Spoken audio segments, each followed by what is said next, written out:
इसे कार्य में लापरवाही कहे या फिर जानकारी का अभाव कि अब संचालनालय स्वास्थ्य सेवाएं मध्य प्रदेश शासन के द्वारा उन चिकित्सकों को भी अस्पताल में उपस्थित रहने की सूचना जारी की गई है जो स्वर्ग सिधार चुके हैं।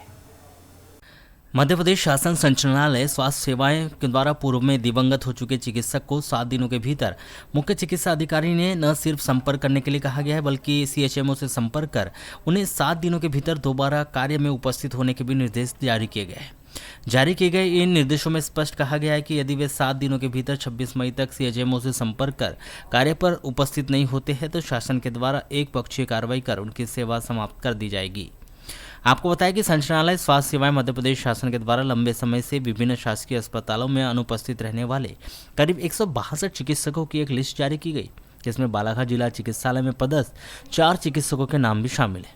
जिसमें से 3 चिकित्सक तो लंबे समय से रोजाना ही अस्पताल में अपनी सेवाएं दे रहे हैं, लेकिन एक अन्य चिकित्सक की पूर्व में ही मृत्यु हो चुकी है। उनका नाम भी सार्वजनिक सूचना में प्रकाशित कर मृतक चिकित्सक को भी 7 दिनों के भीतर कार्य में उपस्थित होने के लिए कहा गया है। वहीं इन 7 दिनों के भीतर कार्य पर उपस्थित न होने पर उनकी सेवाएं समाप्त किए जाने की भी चेतावनी दी गई। कार्य में लापरवाही और जानकारी के अभाव के चलते संचालनालय स्वास्थ्य सेवाएं मध्य प्रदेश शासन के द्वारा 2019 तक जिला अस्पताल में पदस्थ डॉक्टर रामजी सिसोदिया को मुख्य चिकित्सा अधिकारी डॉक्टर मनोज पांडे से मुलाकात कर कार्य में उपस्थित होने के लिए कहा गया है। वहीं मृतक चिकित्सक के 7 दिनों के भीतर कार्य में उपस्थित न होने पर भी उनकी सेवाएं समाप्त किए जाने की चेतावनी दी गई, जबकि डॉक्टर सिसोदिया वर्ष 2019 में ही वीआरएस ले चुके हैं, जिसके कुछ महीनों बाद ही उनकी मृत्यु हो गई थी। अब उसी मृतक चिकित्सक का नाम भी सार्वजनिक सूचना में प्रकाशित कर उन्हें पुनः कार्य पर उपस्थित होने के लिए कहा गया है।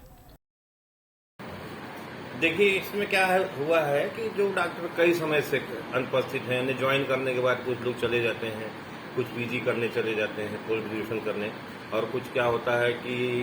यहाँ ज्वाइन करके उनकी और कहीं अन्यत्र नौकरी लग जाती है तो अपना विधिवत इस्तीफा नहीं देते हैं, जाके वहाँ ज्वाइन कर देते हैं। तो ऐसे डॉक्टरों को की लिस्ट अलग करने के लिए, ऐसे डॉक्टरों को लिस्ट से अलग करने के लिए इस प्रकार के प्रावधान किए गए हैं। तो जिसमें कि हमारे यहाँ से 3-4 डॉक्टरों की सूची में मुझे अपने यहाँ के 3-4 डॉक्टरों के नाम नजर आ रहे हैं। तो उसमें तो अधिकांश डॉक्टर कार्य कर रहे हैं और एक डॉक्टर साहब का ने वीआरएस ले लिया था, तो हो सकता है उसकी सूचना